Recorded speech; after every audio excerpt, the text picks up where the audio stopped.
السلام عليكم ورحمة الله وبركاته. إن الحمد لله نحمده ونستعينه ونستغفره ونعوذ بالله من شرور أنفسنا ومن سيئات أعمالنا.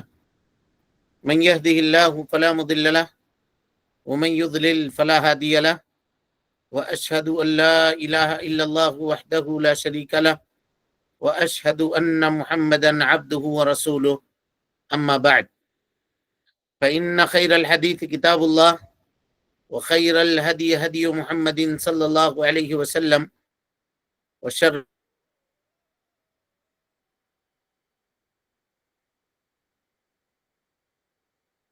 وكل ضلالة في النار.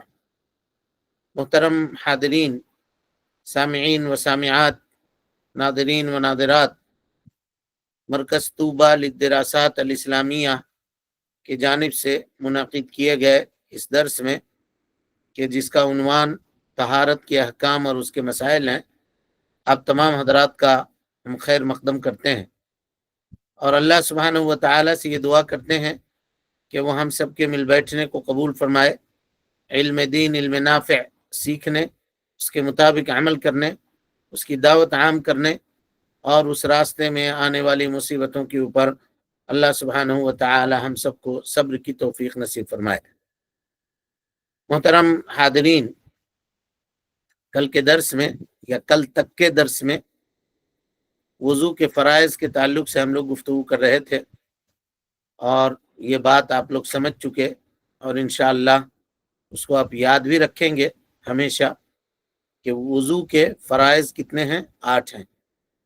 4 آیت کریمہ میں بیان کیے گئے: فَاغْسِلُوا وُجُوهَكُمْ وَأَيْدِيَكُمْ إِلَى الْمَرَافِقِ، چہرہ دھونا، ہاتھ دھونا کہنیوں سمیت، سر کا مسح کرنا، اور اسی طریقے سے پاؤں دھونا۔ یہ 4 چیزیں آیت کریمہ میں بیان کی گئی، اور 4 چیزوں کو مستنبت کیا گیا۔ کون کون سی چیز؟ کلی کرنا، ناک میں پانی ڈالنا، 4 پر 2 6، اور ترتیب کے ساتھ وضو کرنا، یہ 7، اور موالات یعنی پے در پے وضو کرنا، ایک عضو کو دھو کر کے اتنا دیر انتظار نہ کرنا کہ وہ خشک ہو جائے، یعنی پے در پے لگاتار وضو کرنا۔ یہ پورے ملا کر کتنے ہوئے؟ 8۔ تو کوئی بھی پوچھے وضو کے فرائض کتنے ہیں تو کہیے کہ 8 ہے، اور 8 کی دلائل جو ہیں وہ آپ کے سامنے وضاحت کے ساتھ اس کو بیان کر دیے گئے ہیں۔ امید کہ آپ اس کو دوبارہ سنیں گے اور اس کو پڑھیں گے اور اس کو یاد رکھنے کی کوشش کریں گے، کیونکہ علم وہی ہے جو آدمی کے سینے میں محفوظ ہو، ورنہ کتابوں کے اندر تو علم ہے، اور آج کل کے زمانے میں اور کتاب کھولنے کی بھی ضرورت نہیں ہے، آپ صرف گوگل پہ کہہ دیجئے تو وہ آپ کو لا کر کے مختلف فتاوے بیان کر دے گا۔ پوچھ دیجئے فضائل وضو کے فرائض کتنے ہیں تو وہ بتا دے گا، لیکن اس کا نام علم نہیں ہے۔ علم نام ہے جو آدمی کے سینے میں محفوظ ہو، جب چاہے تب اس کو بیان کر سکے، اس کو پیش کر سکے، اور کسی کتاب کا وہ اس وقت محتاج نہ ہو۔ بہرحال اب درس کو آگے بڑھاتے ہیں۔ مصنف رحمۃ اللہ علیہ کہتے ہیں وشروطہ 8، یعنی وضو کے جو شرائط ہیں وہ 8 ہیں۔ فرائض کتنے تھے؟ 8، اور اس کے شرائط کتنے ہیں؟ 8۔ یہ یاد رکھیے، 8 8، دونوں 8، وہ بھی 8 یہ بھی 8۔ سب سے پہلا شرط کیا ہے؟ پہلی شرط تو کہتے ہیں انقطاع ما یوجبہ، انقطاع ما یوجبہ، یہ سب سے پہلی شرط ہے، یعنی انسان اس چیز سے مکمل طور پہ چھٹکارا حاصل کرے جو وضو کو واجب کرنے والی ہے، وضو کو واجب کرنے والی ہے۔ اور وہ کون سی چیزیں ہیں اور کیسے ہیں وہ انشاءاللہ ہم آگے اس کی وضاحت آپ کے سامنے کریں گے۔ پہلے یہ دیکھتے ہیں شرط کہتے کس کو ہیں۔ یہاں کہا وہ شروط یہ شرط کی جمع ہے، اور شرط کہتے ہیں ما يلزم من عدمه العدم ولا يلزم من وجوده وجود ولا عدم لذاته۔ کچھ سمجھے؟ ما يلزم من عدمه العدم ولا يلزم من وجوده الوجود ولا عدم لذاته، یہ شرط کی تعریف ہے اصول فقہ میں۔ ما يلزم من عدمه العدم، جس چیز کے نہ پائے جانے سے حکم بھی نہیں پایا جائے گا۔ اگر شرط مفقود، حکم مفقود، مثال کے طور پر وضو کے نماز کے لیے وضو کا پایا جانا یہ شرط ہے. اگر کوئی آدمی بے وضو نماز پڑھے تو گویا کہ اس کی نماز درست نہیں ہوئی. ما یلزم من عدمہ العدم، وضو نہیں پایا گیا تو نماز بھی اس کی درست نہیں ہوئی. ولا یلزم من وجودہ الوجود، کوئی آدمی اگر وضو کرے تو کیا ضروری ہے کہ نماز پڑھے؟ بالکل نہیں، ضروری نہیں ہے. کہا ولا عدم لذاتہ، اور یہ بھی نہیں کہ اگر کبھی بے وضو ہے تو ہمیشہ نماز کا وقت ہوگا، ایسا بھی نہیں ہے. سمجھ رہے ہیں؟ اس کی وضاحت جب اصول فقہ پڑھیے گا تو خوب اچھی طرح سے وہاں پہ سمجھیے گا، ابھی اتنا ہی سمجھیے. کہا کہ وہ چیز جس کے نہ پائے جانے کی وجہ سے اس پر جس چیز کا دار و مدار ہے وہ بھی نہ پایا جائے گا، وہ بھی نہیں پایا جائے گا. تو کہتے ہیں کہ وہ چیزیں جس پر وضو کے درستگی کا دار و مدار ہے وہ 8 ہیں. شرائط وضو 8 ہیں، وضو کے شروط 8 ہیں. سب سے پہلی شرط کہتے ہیں انقطاع ما یوجبہ، یعنی ہر طرح کے ناقض وضو سے پورے طور پر چھٹکارا حاصل کرنا. انقطاع ما یوجبہ، ہر وہ چیز جو وضو کو واجب کرنے والی ہو، وضو کرنے سے پہلے ان تمام چیزوں سے الگ ہو جانا، منقطع ہو جانا، تب جا کر کے وضو اس کا درست ہوگا، تب جا کر کے وضو درست ہوگا. اب کہیے گا کیوں ایسا؟ تو کہا اس لیے کہ حدث وضو کو ختم کر دینے کے اسباب میں سے ایک سبب ہے، اور یہ وضو کے صحت کے لیے مانع ہے. حدث اگر موجود ہو تو آدمی کا وضو باقی نہیں رہے گا. اور دلیل کیا ہے؟ اللہ کے نبی صلی اللہ علیہ وسلم نے فرمایا لا يقبل اللہ صلاۃ احدکم اذا احدث حتى يتوضا، اللہ رب العالمین تم میں سے کسی کے نماز کو قبول نہیں کرتا اگر وہ ناپاک ہو، یہاں تک کہ وہ وضو کر لے. تو اس سے یہ پتا چلا کہ اگر حدث موجود ہے تو وضو کا پایا جانا ناممکن ہے. اسی لیے کہہ رہے ہیں پہلے حدث سے چھٹکارا حاصل کرو، اس لیے کہ اگر حدث ہوگا تو تمہارے وضو کی صحت باقی نہیں رہے گی. اب اس کی کیا مثال ہے؟ کہا ایک انسان استنجا کر رہا ہے، اپنی ضرورت پوری کر رہا ہے، پیشاب کر رہا ہے مثلا، اور پیشاب کرتے کرتے پیشاب بھی کر رہا ہے اور وضو بھی کر رہا ہے، دونوں ایک ساتھ کر رہا ہے. کیا اس شخص کا وضو ہوگا؟ ہرگز نہیں ہوگا. کیوں؟ اس لیے انقطاع ما یوجبہ اس نے نہیں کیا. وضو کو توڑنے والی جو چیز ہے وہ چیز مستمر ہے، اور وہ کیا ہے؟ پیشاب ہے، اور ساتھ میں وہ وضو بھی کر رہا ہے. تو اس وجہ سے اس کا وضو درست نہیں ہوا جب تک وہ پیشاب کرنے سے پورے طور پر فارغ نہ ہو جائے. امید کہ اس مسئلے کو آپ سمجھے ہوں گے. کیونکہ حدث اس کے ساتھ باقی ہے تو وضو کہاں سے باقی رہے گا؟ وضو اس کا کبھی بھی باقی نہیں رہے گا. اسی طریقے سے اگر کوئی انسان وضو کرنے کے لیے بیٹھا اور اس نے ہاتھ دھویا، دونوں ہاتھوں کا دھونا سنت ہے، اور اس کے بعد اس نے کلی کی، اور کلی کرنے کی حالت میں یا ناک میں پانی پہنچانے کی حالت میں کیا ہوا؟ اس سے ریاح کا اخراج ہوا. تو ایسی صورت میں اس کو کہا جائے گا کہ وضو کو پلٹاؤ، پھر سے وضو پلٹاؤ. اس سے پہلے ایک سوال آ چکا ہے، اس سے پہلے پوچھا جا چکا ہے یہ سوال، اس لیے پوچھنے والے کا یہ جواب ہے، اور تمام لوگوں کے لیے بھی یہ علم میں اضافہ ہے کہ اگر کوئی آدمی وضو کر رہا ہے اور درمیان وضو کوئی ایسا معاملہ پیش آ گیا جو وضو کو توڑنے والا ہے تو اس کو وضو کو دوبارہ پلٹانا پڑے گا، پھر سے شروع سے وضو کرنا پڑے گا. کیوں؟ اس لیے کہ وضو مرتب ہے، آپ اس سے پہلے پڑھ چکے ہیں، اور درمیان میں چونکہ وضو کو توڑنے والی چیز کا وجود آ گیا تو ایسی صورت میں اس سے پہلے جو وضو آپ نے کیا ہے وہ آپ کا ختم ہو گیا. تب رہا کہ اس شرط سے کچھ کو مستثنا کیا جاتا ہے. کس کو مستثنا کیا جاتا ہے؟ کہا یہ شرط اس شخص کے اوپر فٹ نہیں کی جائے گی جس شخص کو کوئی بیماری ہے. کس چیز کی بیماری؟ مثال کے طور پہ سلس البول. سلس البول کہتے ہیں کہ جس شخص کو پیشاب یعنی بیماری کی وجہ سے قطرے قطرے یہ ہمیشہ آتا رہتا ہے، اس کو سلس البول کہتے ہیں. کہا اب اس کی بیماری ہے اس کو. اسی طریقے سے کوئی انسان ہے جس کو بیماری ہے کہ اس کو ریاح ہمیشہ خارج ہوتا رہتا ہے، ریاح رکتا کبھی بھی نہیں ہے، ہمیشہ خارج ہوتے رہتا ہے. تو ایسا شخص کیا کرے گا؟ ایسا شخص کیا کرے گا؟ اگر ہم یہ کہیں گے کہ انقطاع ما یوجبہ اس کے لیے بھی شرط ہے تو اس کا وضو کبھی درست نہیں ہوگا.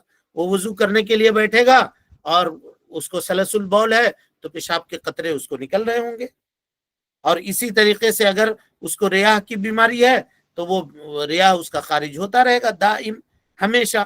تو اب اس کا وضو کیسے ہوگا؟ نہیں ہوگا. تو اسی لیے کہتے ہیں کبھی بھی وہ وضو درست نہیں کر سکتا. اسی لیے کہتے ہیں کہ یہ شرط اس کے ساتھ نہیں لگائی جائے گی. یہ شرط اس کے لیے مستثنا ہے، اس کے اوپر یہ شرط لاگو نہیں ہوگا. لیکن ایک دوسرا شرط لاگو ہو جائے گا، وہ یہ ہے کہ نماز کے وقت کے داخل ہونے کے بعد اس کو وضو کرنا پڑے گا. تب جا کر کے یعنی جس کے ساتھ بیماری نہیں ہے. مثلا ایک مثال دے رہا ہوں، کسی کے ساتھ، اللہ تعالیٰ سب کو محفوظ رکھے، اور جو لوگ مبتلا ہیں اللہ انہیں شفا کاملہ عاجلہ نصیب فرمائے. کہا کہ ایک آدمی نارمل ہے، صبح 9 بجے اپنے گھر سے نکل رہا ہے دفتر کے لیے، اور اگر یہاں سے وضو کر کے نکل رہا ہے کہ ہم ظہر پڑھیں گے اس وضو سے، اور اس کا وضو باقی ہے تو آرام سے وہ ظہر پڑھ سکتا ہے، عصر بھی پڑھ سکتا ہے اگر وضو باقی ہے تو. آپ پڑھ چکے ہیں اس سے پہلے حدیث اور وضاحت جان چکے ہیں. لیکن اگر اس طرح کا بیماری والا آدمی، اگر وہ یہ کہے کہ ہم گھر سے وضو بنا کر کے نکل رہے ہیں اور ہمارا وضو باقی رہے گا جب تک ہم نماز پڑھیں، ہمارا وضو یعنی ہم ظہر بھی پڑھ لیں گے عصر بھی پڑھ لیں گے، تو کہیں گے نہیں، آپ کا وضو باقی نہیں رہے گا. وقت کے داخل ہونے کے بعد آپ کو وضو کرنا پڑے گا، اور جیسے نماز کا وقت ختم ہوا آپ کا وضو ختم. مثال کے طور پہ ایک آدمی کو سلس البول کی بیماری ہے، غور سے سمجھیے، مسئلے کو سمجھیے. اور ظہر کی اذان ہوئی، اذان ہو گئی. اب وہ شخص گیا، صفائی کیا، استنجا وغیرہ کیا، اور اس کے بعد پیشاب کے قطروں سے بچنے کا اس نے انتظام کر لیا. آج کل ڈائپر وغیرہ ملتے ہیں، اس کو وہ پہن لیا، اور پہن لینے کے بعد اس نے وضو کیا. یہ وضو ظہر کے لیے کر رہا ہے. وہ ظہر کی نماز 4 رکعت ادا کیا، سنت پڑھ لیا، اور اس کے بعد مسجد میں بیٹھ کر کے تلاوت قرآن مجید کرنا چاہ رہا ہے اور کوئی چیز کرنا چاہ رہا ہے تو وہ کر سکتا ہے، یہاں تک کہ کوئی دوسری چیز وضو کو توڑنے والی اس کے ساتھ نہ آ جائے. اب وہ پیشاب کا قطرہ نکلنا یہ اس کے لیے رافع وضو نہیں ہے، وضو کو توڑنے والا نہیں ہے. لیکن ہاں اس کے ساتھ ساتھ اس کو قضاء حاجت کی ضرورت پڑ گئی تو اس کا وضو ٹوٹ جائے گا. اسی طریقے سے ریاح کا اخراج ہوا تو اس کا وضو ٹوٹ جائے گا. سمجھ رہے ہیں بات کو؟ لیکن ظہر سے لے کر کے عصر تک اگر کوئی اور دوسری چیز نہ ہوئی ناقض وضو میں، اور پیشاب کا قطرہ مسلسل جاری ہے، باوجود اس کے اس کا وضو باقی ہے، وہ تلاوت قرآن مجید کرنا چاہتا ہے، نفل نماز پڑھنا چاہتا ہے، جو پڑھنا چاہتا ہے وہ پڑھ سکتا ہے. اور اس کے بعد جیسے عصر کی اذان ہوگی بس اس کا وضو ختم. پھر اس کو کہیں گے جاؤ نکل کر کے صفائی ستھرائی کرو، اور اس کے بعد وہ ڈائپر وغیرہ ہے اور کچھ ہے اس کو تبدیل کرو، اور پھر سے وضو کرو، صفائی ستھرائی کرو پہلے، اور اس کے بعد جا کر کے وضو کرو، اور وضو کر کے پھر عصر کی نماز ادا کرو. امید کی آپ سمجھ گئے ہوں گے. تو وہ آدمی جس کو کوئی بیماری ہے، چاہے سلس البول کی بیماری ہو، پیشاب کے قطرے قطرے آتے ہوں لگاتار اس کو، یا اس کو ریاح کی بیماری ہو، ہمیشہ ہوا خارج ہوتا رہتا ہو، تو ان دونوں کے لیے یہ شرط نہیں لگایا جائے گا انقطاع ما یوجبہ کا. لیکن یہ شرط لگایا جائے گا کہ تمہارا وضو اس وقت درست ہوگا جب وقت کے داخل ہونے کے بعد تم وضو کرو گے. سمجھ رہے ہیں جی؟ دلیل اس کی کیا ہے کہ اللہ کے نبی صلی اللہ علیہ وسلم نے فاطمہ بنت حبیش رضی اللہ عنہا کو کہا تھا. فاطمہ بنت حبیش آتی ہیں نبی صلی اللہ علیہ وسلم کے پاس اور کہتی ہیں یا رسول اللہ انی امرأۃ استحاض، اے اللہ کے نبی صلی اللہ علیہ وسلم مجھے استحاضہ کی بیماری ہے، فلا اطہر، میں کبھی پاک نہیں ہوتی. تو اللہ کے نبی صلی اللہ علیہ وسلم نے کہا، حدیث کا آخری حصہ، وتوضئی لکل صلاۃ حتی یجیء ذلک الوقت، کہا ہر نماز کے لیے تجھے وضو کرنا پڑے گا یہاں تک کہ وہ وقت داخل ہو جائے. یعنی اس نماز کا وقت داخل ہوا بس اب اس کے لیے وضو کرو. ٹھیک ہے؟ یہ مستحاضہ جو ہے اس کے ساتھ حدث دائم ہے، یعنی دم کا اخراج اس کے ساتھ استمرار کے ساتھ ہوتا ہے، لگاتار. تو ایسی صورت میں جب اس نے اللہ کے نبی صلی اللہ علیہ وسلم سے پوچھا، فتویٰ خاتون نے، کہ میرے ساتھ یہ بیماری ہے کہ مجھے جو ہے استحاضہ کی بیماری ہے، تو نبی صلی اللہ علیہ وسلم نے کہا توضئی لکل صلاۃ، ہر نماز کے لیے وضو کرو، وضو کرو، ہر نماز کے لیے تم کو وضو کرنا پڑے گا. اور یہ نبی صلی اللہ علیہ وسلم نے ہر نماز کے لیے واجب کیا وضو کو. اور اس کے بعد کیا کہا؟ حتی یجیء ذلک الوقت، یہاں تک کہ اس نماز کا وقت داخل ہو جائے. یعنی تمہارے وضو کی درستگی نماز کے وقت کے داخل ہونے کے ساتھ مربوط ہے. اور جب وہ نماز کا وقت نکل جائے تو اگرچہ کوئی دوسرا ناقص تمہارے ساتھ نہ بھی ہو تب بھی تمہارا وضو ٹوٹ جائے گا، تب بھی تمہارا وضو ٹوٹ جائے گا. اب اس کے بعد پھر سے تم کو وضو کرنا پڑے گا. جب تک دوسرے نماز کا وقت داخل ہوگا پھر اس کا وضو تم کو کرنا پڑے گا. لیکن وہ لوگ جن کو اللہ سبحانہ و تعالی نے اس جیسی پریشانیوں سے اور بیماریوں سے محفوظ رکھا ہے، ان کے لیے یہ شرط ہے، ان کے وضو کے صحت کے لیے یہ شرط ہے کہ وہ وضو سے قبل وہ تمام چیزوں سے اپنے آپ کو دور کریں جو وضو کو توڑنے والی ہو، جو وضو کو توڑنے والی ہو. یہ مطلب ہے انقطاع ما یوجبہ. اس کے بعد کہتے ہیں والنیہ، نیت کہتے ہیں دل کے ارادے کو. پورے طور پہ آدمی دل کا ارادہ کرے اور اس عمل کے جانب وہ متوجہ ہو اللہ سبحانہ و تعالی کی تقرب کی نیت کرتے ہوئے، ارادہ کرتے ہوئے کہ ہم اس عمل کے ذریعے سے اللہ سبحانہ و تعالی کا تقرب حاصل کریں گے. لیکن نیت کا جو مسئلہ ہے یہ اس کے بعد بہت تفصیل سے آ رہا ہے، وہاں پر ہم اس کی وضاحت کریں گے. لیکن یہاں خالی اتنا بتا دیں کہ وضو کی درستگی کے لیے نیت کا پایا جانا شرط ہے، نیت کا پایا جانا شرط ہے. امام مالک، امام شافعی، امام احمد بن حنبل کا متفق علیہ مسئلہ ہے. یہ کہتے ہیں کہ وضو کے لیے نیت کا ہونا شرط ہے، سوائے حنفیہ. حنفیہ نہیں کہتے ہیں، حنفیہ کہتے ہیں نہ، کوئی آدمی سمندر میں چھلانگ لگا دے اور وہاں سے باہر نکل جائے، ظہر کا نماز پڑھنا چاہتا پڑھ لے، نہ ترتیب ضروری ہے اور نہ نیت ضروری ہے، نیت ضروری نہیں. تو کاہے کو نہیں کہتے ہیں نیت ضروری ہے؟ کہا وضو جو ہے معقولۃ المعنی عبادت ہے، اور معقولۃ المعنی عبادت کے لیے نیت کا ہونا شرط نہیں ہے. یہ بحث آگے آئے گی انشاءاللہ، تب وہاں بات سمجھ میں آئے گی. حنفیہ کے علاوہ یہ یاد رکھیے گا، حنفیہ کے علاوہ تمام کے نزدیک وضو کے صحت کے لیے نیت کا ہونا شرط ہے. جب تک آدمی تقرب اللہ کی نیت نہ کرے گا تب تک اس کا وضو درست نہیں ہوگا. دلیل اس کی کہتے ہیں انما الاعمال بالنیات وانما لکل امرئ ما نوی. عملوں کا دار و مدار نیتوں کے اوپر ہے، اور انسان جس چیز کا ارادہ کرتا ہے اس کو اسی کا ثواب ملتا ہے. اگر انسان وضو کی نیت کر رہا ہے تو وضو کا ثواب ملے گا، اور اگر وہ نظافت، طہارت یا ٹھنڈک حاصل کرنے کے لیے موٹر سائیکل چلا کر کے دور سے آیا ہے، سفر سے، دھوپ سے کہیں سے چل کے آیا ہے، اور چہرے پہ ہوائیاں اڑ رہی ہیں، دھول گرد سے چہرہ ہٹا ہوا ہے، اور اس کو دھونے کے لیے ہاتھ پیر دھو رہا ہے، اگرچہ وہ ترتیب کے ساتھ دھو رہا ہے، سر کا مسح بھی کر رہا ہے، کان کا بھی مسح کیا، ناک میں بھی پانی ڈالا، سب کچھ کیا، تب بھی اس کا وضو نہیں ہوگا، تب بھی اس کا وضو نہیں ہوگا. کیوں؟ کیونکہ اس نے نیت نہیں کی. فقہا نے ایک زبردست استدلال کیا ہے نیت کے شرط ہونے پر.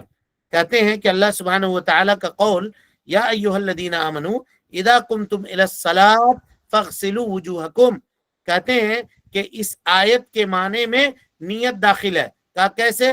کہا اذا قمتم الی الصلاۃ کا معنی اذا اردتم القیام الی الصلاۃ، جب تم نماز میں کھڑے ہونے کا ارادہ کرو. اور جب انسان نماز میں کھڑے ہونے کا ارادہ کرے گا تو واجب ہے یا ضروری ہے کہ وہ وضو کرے گا. اگر وہ وضو سے نہیں ہے تو وضو کرے گا. اور جب نماز پڑھنے کا ارادہ کیا تو وضو کا ارادہ کرے گا، اور وضو کرنے کا جب ارادہ کیا تو ظاہر سی بات ہے وہ اپنے ہاتھوں کو دھوئے گا، اپنے ہاتھوں کو دھوئے گا، اس لیے کہ یہ وضو میں داخل ہے. تو کہا اس سے یہ پتا چلا کہ نیت کا، وضو کے لیے نیت کا پایا جانا شرط ہے. لیکن اس پر ہم تفصیلی گفتگو اس فصل کے بعد آپ کے سامنے کریں گے، جہاں پہ مصنف رحمت اللہ علیہ نے نیت کا ذکر کیا ہے اور وہاں اختلاف کا تذکرہ کیا ہے. ہر ایک کے دلیل کو دیکھیں گے اور یہ پتہ لگانے کی کوشش کریں گے کہ اقرب الی الصواب کس کی بات ہے. اس کے بعد شیخ کہتے ہیں والاسلام، اسلام ہر عبادت کی صحت کے لیے شرط ہے. اللہ سبحانہ و تعالی کافر کے کسی عبادت کو قبول نہیں کرتا، چاہے وہ کوئی چھوٹا ہو یا بڑا ہو، عبادت کرنے والا یا عبادت چھوٹی ہو یا بڑی ہو، کافر سے اگر صادر ہے اللہ تعالیٰ اس کو قبول نہیں کرتا، بلکہ جو کچھ وہ عمل دنیا کے اندر کرتا ہے قیامت میں اللہ سبحانہ و تعالیٰ اس کو ہباء منثورا کر دے گا، یعنی خش و خاشاک کی طرح اڑا دے گا، اور اس سے وہ کوئی فائدہ نہیں اٹھا سکتا، کیونکہ اللہ سبحانہ و تعالیٰ اس کے اعمال کو قبول نہیں کرتا۔ تو یہ شرط کئی مرتبہ گزر چکا ہے، اسلام یہ شرط ہے۔ اب کچھ لوگ یہ کہتے ہیں کہ اسلام شرط ہے تو کل قیامت کے دن اللہ تعالیٰ کیا کافر کو اس بات کے اوپر بھی عذاب دے گا کہ اس نے وضو نہیں کیا، اس نے نماز نہیں پڑھی، اس نے غسل نہیں کیا، اس بات کے اوپر بھی عذاب دے گا؟ کہاں دے گا، دے گا۔ تو کہا کہ جب وہ کر رہا ہے تو قبول کہیں نہیں کرے گا، کہا کہ اس کا کرنا اسلام کے پائے جانے کے ساتھ مشروط ہے، اگر اسلام نہیں ہے تو اس کا وہ عمل بیکار۔ اور اسلام کیوں نہیں لایا؟ تاکہ اس کے یہ عمل درست ہوتے، اس وجہ سے اس کو سزا بھی ملے گی۔ دلیل اس کی کیا ہے؟ تو کہا کہ جب جنتی جنت میں، جہنمی جہنم میں چلے جائیں گے تو جہنمیوں سے پوچھیں گے فی جناتی یتساءلون عن المجرمین ما سلککم فی سقر، قالوا لم نک من المصلین، ہم نماز نہیں پڑھتے تھے۔ اب وہ کافر بھی ہوگا تو کہے گا نماز نہیں پڑھتے تھے، تو کلمہ لا الہ الا اللہ ہی نہیں پڑھا تھا، لیکن ان چیزوں کو گنائے گا وہ۔ تو اس سے یہ پتا چلا کہ جہاں ان کو اصل شریعت کے اوپر عمل نہ کرنے کا عذاب ہوگا، وہاں شریعت کے احکام و مسائل کو نہ ماننے کے اوپر بھی عذاب ہوگا، والعیاذ باللہ۔ اللہ سبحانہ و تعالی ہم سب کو محفوظ رکھے۔ اس کا یہ پہلی شرطوں میں سے یہ تیسری شرط ہوئی اسلام۔ چوتھی شرط کہتے ہیں عقل۔ عقل ہونا ضروری ہے، اس لیے کہ اگر مجنون ہے، پاگل ہے، تو مرفوع القلم ہے، اور مجنون کے پاس عقل نہیں ہے تو اس کی نیت نہیں ہوگی، اور جب نیت نہیں ہو تو اس کی عبادت درست نہیں ہے۔ اور مجنون سے اللہ سبحانہ و تعالی نہیں پوچھے گا۔ رفع القلم عن ثلاث، نبی صلی اللہ علیہ وسلم نے فرمایا 3 طرح کے لوگوں سے قلم کو اٹھا لیا گیا، کہ وہ عن المجنون حتی یفیق، پاگل آدمی یہاں تک کہ وہ ٹھیک ہو جائے، اس کا دماغ کام کرنے لگے، تب اس سے پوچھا جائے گا۔ اس کے بعد کہہ رہے ہیں وہ تمییز، یعنی جب چھوٹا بچہ سن تمیز کو پہنچ جائے۔ تمیز یہ عبادت کے صحت کے لیے شرط ہے، سوائے حج کے، حج مستثنا ہے، اور بعض اہل علم نے روزے کو بھی مستثنا کیا، کہ اگر چھوٹا بچہ روزہ رکھے گا تو بھی اس کا ثواب ملے گا، اور چھوٹا بچہ اگر حج کرے گا تو اس کا ثواب ملے گا، اس لیے کہ صحابہ کرام رضوان اللہ علیہ مجمعین اپنے چھوٹے چھوٹے بچوں کو عاشورہ کا 10 محرم کا روزہ رکھواتے تھے، اور اس میں ممیز اور غیر ممیز یہ دونوں کے دونوں داخل تھے۔ تو یہ قول اس کے اندر ایک وجاہت معلوم ہوتی ہے، قول جو ہے وجیح لگتا ہے، لہذا اس کو بھی اگر اشتراط نیت کے سے مستثنا مان لیا جائے تو کوئی حرج کی بات نہیں ہے، کہ عبادت میں حج اور اسی طریقے سے روزہ اگر سبھی غیر ممیز چھوٹا بچہ بھی رکھتا ہے تو انشاءاللہ وہ اجر و ثواب پائے گا۔ لیکن رہی بات نماز کی، تو نبی صلی اللہ علیہ وسلم نے فرمایا مرو اولادکم بالصلاۃ وہم ابناء 7، 7 سال کے ہو جائیں تب نماز کا حکم دو۔ تو اس سے یہ پتا چلا کہ جب سبھی چھوٹا بچہ 7 سال کی عمر کو پہنچ جائے تو وہ سبھی ممیز ہو جاتا ہے، اب اس کو وضو سکھایا جائے گا اور نماز پڑھنے کا حکم دیا جائے گا، کیونکہ اب وہ سن تمیز کو پہنچ گیا ہے۔ اس کے بعد کہا والماء الطہور المباح، پانی پاک ہونا چاہیے اور مباح ہونا چاہیے، 2 چیزوں کا ذکر ہوا۔ کہتے ہیں کہ جس سے وہ وضو کر رہا ہے وہ پانی پاک ہونا چاہیے، اور طہور کون پانی ہے؟ اس سے پہلے ہم لوگ پڑھ چکے ہیں کہ ہر وہ پانی جس کے اندر نجاست گر کر کے اس میں تبدیلی پیدا نہ کی ہو، اس میں تبدیلی پیدا نہ کی ہو، چاہے وہ قلیل ہو چاہے کثیر ہو، اس سے مطلب نہیں ہے، اگر اس کے اندر تبدیلی ہے تو۔ اور ہم لوگ یہ بتا چکے ہیں، کچھ لوگ کہتے ہیں پانی کے 3 قسم، طہور، طاہر، نجس، جبکہ طاہر کا وجود نہیں ہے، یا تو پانی طہور ہے یعنی پاک ہے، یا نہیں تو نجس ہے۔ اور یہ بات آپ کے سامنے پوری وضاحت کے ساتھ ہم نے باب المیاہ میں پڑھا دیا ہے، اور اس کو ہم یہاں دوبارہ دہرائیں گے نہیں۔ جن لوگوں کو یہ دیکھنا ہو وہ واپس جا کر کے ان اسباق کو سنیں۔ اس کے بعد کہا پانی مباح ہو، مباح ہو مطلب حرام پانی نہ ہو۔ حرام پانی کون سا پانی ہے؟ کسی سے غصب کر لیا، چوری کر لیا، دکان میں گئے، دیکھا دکاندار ادھر دیکھ رہا ہے، پانی کا 2 بوتل جیب میں بھر کے لے کے چلے آئے، یا نہیں تو زبردستی اس کو دھمکا کر کے چھین کے لے کر کے چلے آئے، تو علماء کے صحیح قول کے مطابق اس پانی سے کیا گیا وضو یہ درست نہیں ہوگا، اس لیے کہ اللہ کے نبی صلی اللہ علیہ وسلم نے فرمایا من عمل عملا لیس علیہ امرنا فہو رد، کوئی بھی شخص ایسا عمل کرے جس کے اوپر میری شریعت کی دلیل موجود نہیں ہے، اس کا وہ عمل کیا ہو جائے گا؟ رد ہو جائے گا۔ اسی لیے علماء کے صحیح قول کے مطابق اگر کوئی آدمی غصب کیے ہوئے کنویں سے پانی نکال کر کے وضو کرتا ہے یا چوری کیے ہوئے پانی سے وضو کرتا ہے تو اس کا وضو درست نہیں ہوگا، غسل کرے گا تو غسل بھی درست نہیں ہوگا۔ اس کے بعد کہتے ہیں وَإِزَالَةُ مَا يَمْنَعُ وُصُولُهُ، اس کو بہت غور سے سمجھیے، وَإِزَالَةُ مَا يَمْنَعُ وُصُولَهُ، کہتے ہیں کہ ہر اس چیز کو زائل کرنا جسم سے جو پانی کو جسم تک پہنچنے سے روکتا ہو، پانی کو جسم تک پہنچنے سے روکتا ہو، ہر اس چیز کو زائل کرنا، ہٹانا، دور کرنا۔ اب وہ کیسے ہوگا؟ کہا کہ وہ چیزیں، مثال کے طور پہ خاتون نے آٹا گوندا اور اس کے ہاتھ کے اوپر آٹے ادھر ادھر لگے ہوئے ہیں، تو کہیں گے کہ اس آٹے کو اچھی طرح سے دھولیے، صاف کیجیے ہاتھ کو، تب جا کر کے وضو کیجیے۔ اسی طرح سے کچھ لوگ ہیں جو پینٹر کا کام کرتے ہیں، مثلا پینٹ کر رہے ہیں، اب ان کے ہاتھوں کو کے اوپر پینٹ لگا ہوا ہے، اب وہ وضو کریں گے تو ان کا وضو نہیں ہوگا۔ کہا جائے گا کہ پہلے اپنے ہاتھ کو خوب اچھی طرح سے صاف ستھرا کیجیے، خوب دھوئیے ہاتھ کو، اور اس کے بعد بھی خوب دھویا بیچارہ، صاف ستھرا خوب کیا، لیکن ادھر ناخن کے کنارے کنارے اور ادھر تھوڑا سا پینٹ کا اثر باقی ہے۔ جو لوگ کام کرتے ہیں اس طرح سے، اب ان کے ہاتھوں پہ دیکھیے گا وہ اثر باقی ہوتا ہے کہیں نہ کہیں پہ، وہ نکلے گا نہیں، الا یہ کہ آدمی وہاں سے چمڑا کاٹ کے ہٹائے تب جا کر کے وہ نکلے گا۔ تو کہتے ہیں شریعت میں اتنا معاف ہے، اتنا معاف ہے۔ لا یکلف اللہ نفسا الا وسعها، اللہ رب العالمین کسی بھی نفس کو اس کی طاقت سے زیادہ مکلف نہیں کرتا۔ آرام سے اگر نکل رہا ہے اس کو نکال دو، صاف کر دو، لیکن اگر نہیں نکل پا رہا ہے، بہت مشکل ہے، تو کہا کہ اس کو رہنے دو۔ دلیل اس کی کیا دیتے ہیں؟ کہتے ہیں کہ اگر انسان ناخن رکھے ہوا ہے، تھوڑا سا بھی ناخن ہے، تو بسا اوقات کام کاج کرنے وقت ناخن کے اندر کچھ گندگیاں ہوتی ہیں، تو صحابہ کرام بھی اس زمانے میں ویسا کرتے تھے، تو اللہ کے نبی صلی اللہ علیہ وسلم نے یہ نہیں کہا کہ ناخن کے گندگیوں کو پورے طور پہ صاف کرو اور اس کے بعد جا کر کے وضو کرو، ہے نا، یہ نہیں کہا۔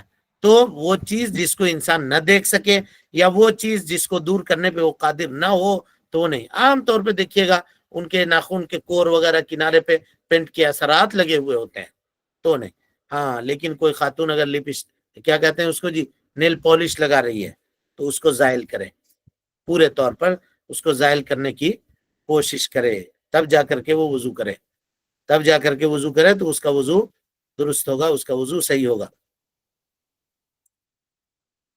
اور اگر اس نے زائل نہیں کیا تو اس کا وضو صحیح نہیں ہوگا، پھر اس کو کہا جائے گا کہ پھر سے تم وضو کرو۔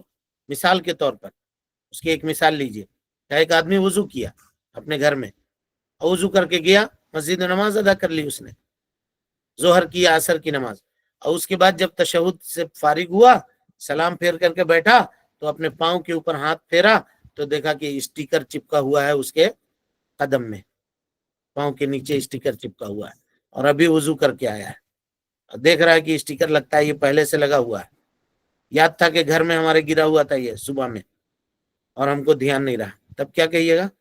کہیے گا جائیے پھر سے وضو کریے اور آ کر کے دوبارہ نماز پڑھیے، جو ظہر کی نماز ہے یا عصر کی نماز ہے، جو نماز آپ نے پڑھی ہے اس وضو سے، اس کو یہ کہا جائے گا کہ جائیے، جا کر کے پہلے وضو کیجئے اور وضو کر کے پھر نماز پڑھیے۔ دلیل اس کی کیا ہے کہ اللہ کے نبی صلی اللہ علیہ وسلم، حضرت عبداللہ بن عمر رضی اللہ عنہما کی روایت ہے، کہتے ہیں کہ اللہ کے نبی جناب محمد رسول اللہ صلی اللہ علیہ وسلم نے ایک شخص کو دیکھا کہ نماز پڑھ رہا ہے اور اس کے قدم کے اندر جو ہے تھوڑی سی سفیدی ظاہر ہو رہی ہے، یعنی چمڑے کا وہ حصہ جہاں پانی نہیں پہنچا ہے، تو نبی صلی اللہ علیہ وسلم نے کہا اعید الوضو، جا پھر سے دوبارہ وضو کر کے آؤ، پھر سے دوبارہ وضو کر کے آؤ۔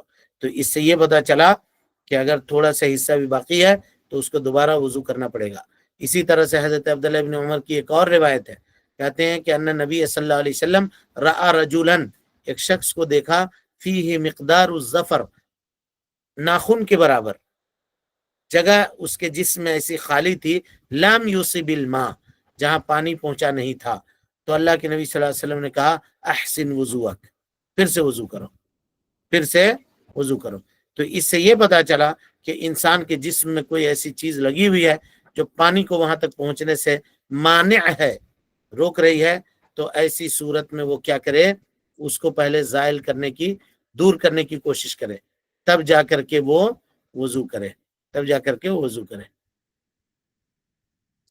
اور اس سلسلے میں استثناء صرف اسی کو حاصل ہے جس کے ساتھ بہت زیادہ مجبوری ہو اور وہ ایسا نہیں کر سکتا ہو۔ لیکن کوئی خاتون یہ کہے کہ نہیں ہم نیل پالش لگائے ہوئے ہیں اور اس پہ یہاں پہ کونے میں لگا ہوا ہے تو اس کو دور کرنا ہمارے لیے مشکل ہے، کہا نہیں اس کو دور کرو، اس کو کرو کسی بھی قیمت پہ، یہ شوقیہ ہے۔ اور وہ جو پینٹر کر رہا ہے وہ اس کی مجبوری ہے، دونوں میں فرق ہے، اس فرق کو ملحوظ رکھیے گا۔ یہ نہیں کہ درس میں سن لیا اور کہا ہے کہ جتنا ہو سکتا اتنا کرو باقی کو چھوڑ دو، کہا نہیں، یہ معاملہ سنگار سے تعلق رکھتا ہے اور وہ معاملہ جو ہے اس کا دوسری مجبوری سے تعلق رکھتا ہے، دونوں میں فرق ہے، اس کو سمجھیے گا، تو اس کو زائل کرنا پڑے گا۔ پھر اس کے علاوہ جو شروط ہیں انشاءاللہ کل کے درس میں اس کی وضاحت ہم آپ کے سامنے کریں گے۔ اللہ سبحانہ و تعالیٰ سے دعا ہے کہ وہ ہم سب کو حسن عمل کی توفیق دے، ہم سب کی اصلاح فرمائے، نیکیوں کو قبول کرے، سیئات سے درگزر فرمائے، جب تک زندہ رکھے دین اسلام پہ زندہ رکھے، اور جب اٹھائے ایمان پہ اٹھائے۔ اقول قولی ھذا واستغفر اللہ لی ولکم ولسائر المسلمین من کل ذنب وخطیئۃ فاستغفروہ انہ کان للأوابین غفورا۔